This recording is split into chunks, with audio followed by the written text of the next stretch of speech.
कैसे हैं आप? आशा करता हूं कि आप सभी अच्छे से होंगे और आपकी पढ़ाई भी अच्छी तरह से हो रही होगी। मैं हूं डीके सर और मैं आप लोगों के लिए आज लेकर आया हूं ग्रामर बताऊंगा और ग्रामर वो भी बेसिक से पढ़ाऊंगा।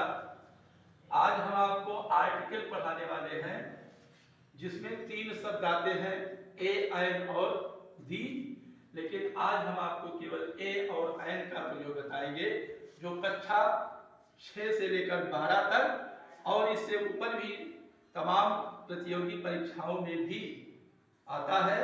और तमाम ऐसे बच्चे हैं, हमारे कमजोर विद्यार्थी हैं कुछ जो 12 में पढ़ते हैं और 10 में पढ़ते हैं, लेकिन आज तक वो ए एन का प्रयोग समुचित रूप से नहीं जान पाए हैं। तो आइए हम आपको ले चलते हैं सर्वप्रथम ए और एन का प्रयोग। तो बच्चों देखिए, हमारे अल्फाबेट में आप जानते हैं कि 2 प्रकार के अल्फाबेट होते हैं। एक वॉवेल होते हैं जो ए, ई, आई, ओ और यू आते हैं। बाकी सब जो अंग्रेजी के अक्षर ए से लेकर जेड तक पढ़ते हैं, ए, ई, आई, ओ, यू को छोड़ करके बाकी सभी अक्षर कॉन्सोनेंट यानी व्यंजन होते हैं। तो ए का अर्थ एक होता है। ए का अर्थ क्या होता है? ए का अर्थ एक होता है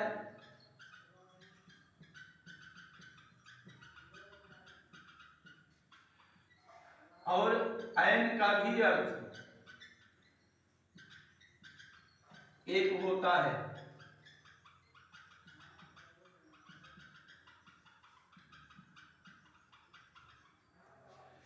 तो इस दोनों में अंतर क्या है? हम कब कैसे ए का प्रयोग करें और कैसे एन का प्रयोग करें? तो देखिए, ए और एन का प्रयोग करने का एक तरीका होता है। जिस शब्द के लिए हम ए या एन का प्रयोग करने जा रहे हैं, जिसके पहले हम ए या एन लगाते हैं, अगर उसका उच्चारण, ध्यान से हमारी बात सुनिए आप, जिनका उच्चारण अगर स्वर से हो रहा है तो उसके पहले एन लगेगा और जिसका उच्चारण व्यंजन से हो रहा है उसके पहले ए लगेगा। अब इसमें कुछ भ्रांतियां होती हैं, कुछ त्रुटियां भी होती हैं जिनको हमारे प्यारे बच्चे जान नहीं पाते और प्रश्न को गलत कर देते हैं। उदाहरण के लिए हम आपको कुछ चीजें दे रहे हैं, जैसे कि अम्ब्रेला, UMBRELLA, इसका प्रयोग होता है। अब अम्ब्रेला में हम ए लगाएं या एन लगाएं, तो जान लीजिए इसका उच्चारण क्या होता है? अम्ब्रेला। अम्ब्रेला आ से शुरू होता है और आ हमारा क्या है? ये स्वर होता है, इसलिए इसके पहले हम क्या लगाएंगे? एन लगाते हैं। लेकिन अगर वहीं आ रहा है MA, जो हमारी डिग्री होती है MA, उसके पहले अगर कोई एक विद्यार्थी MA किया हुआ है तो उसके लिए हम क्या प्रयोग करेंगे? IMA या AMA। तो देखिए, हमने पहले बताया कि इसका उच्चारण से मतलब होता है, इस स्पेलिंग से मतलब नहीं होती। जैसे MA का उच्चारण क्या होता है? MA। अब यहां ध्यान दीजिए, M से शुरू हो रहा है, ए से शुरू हो रहा है। ये जो दिया है हमारा नाउन, ये ए से शुरू हो रहा है और ए क्या है? स्वर है, इसलिए हम इसके पहले एन लगाते हैं, INMA। इसी तरह से INMP, जैसे हमारे जो सांसद होते हैं उनकी अंग्रेजी क्या होती है? मेंबर ऑफ पार्लियामेंट, MP का प्रयोग करते हैं। तो M से ये शुरू हो रहा है, ये भी, तो इसके पहले हम एन का प्रयोग करेंगे। फिर कुछ और शब्द देख लीजिए, जैसे आ गया हमारा यूरोपियन,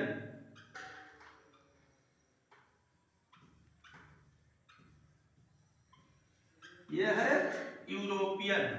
यूरोपियन प्रायः हम देख लेते हैं कि यम कॉन्सोनेंट है, इसलिए कॉन्सोनेंट से पहले ए लगता है, लेकिन ये कॉन्सोनेंट से मतलब नहीं होता। इसका उच्चारण क्या है, वॉवेल है या कॉन्सोनेंट है। तो यूरोपियन इसका उच्चारण क्या होगा, ई का उच्चारण इसमें नहीं होगा। European, European. अब आप समझ गए होंगे कि इसके पहले हम क्या लगाएंगे, ए यूरोपियन, जबकि ई क्या है, वॉवेल है, और एम क्या है, कॉन्सोनेंट है, लेकिन इससे पहले एन लगा। ई क्या है, वॉवेल है, लेकिन इसके पहले ए लगा। ये हमारा इरड रूप होता है। देखने में बहुत आसान चीजें होती हैं कुछ चीज, लेकिन उसका इरड रूप जो है वो हमें पहचानना चाहिए कि उसका जो है विश्लेषण क्या होता है, उसकी जो खूबियां होती हैं उसको जानना चाहिए। इस प्रकार से तमाम शब्द ऐसे हैं जैसे an hour, an hour, hour means होता है घंटा, जो समय का मात्रक होता है। तो एन आवर ये क्या है, इसमें ये जो यच है ये साइलेंट होता है, तो हमारी ये उच्चारण कहाँ से शुरू होगा, ओ से। इसके लिए हम आवर शब्द का प्रयोग करते हैं। आ क्या है, वॉवेल है, इसलिए हमने यहां एन लगा दिया, लेकिन वही देखिए हाउस, ये यच है, ये भी एच से शुरू हो रहा है, ये भी एच से शुरू हो रहा है, लेकिन हमें इसके अंदर की जो बारीकियां हैं उसको समझना चाहिए। ये यच से शुरू हो रहा है लेकिन साइलेंट है, ये यच से शुरू हो रहा है लेकिन उसका उच्चारण हो रहा है हाउस, हा। हा शब्द क्या है, ये व्यंजन होता है, कॉन्सोनेंट होता है, इसलिए इसके पहले यच के पहले हमने ए लगा दिया। यहाँ यच साइलेंट है, इसकी स्पेलिंग ओ से इसका उच्चारण शुरू हो रहा है, इसलिए हमने एन लगा दिया। इस तरह से हम आशा करते हैं कि आप सभी ए और एन का प्रयोग अच्छी तरह से समझ गए होंगे, और अगले वीडियो में हम आपको आर्टिकल का जो तीसरा और अंतिम रूप होता है दी का प्रयोग करना बताएंगे।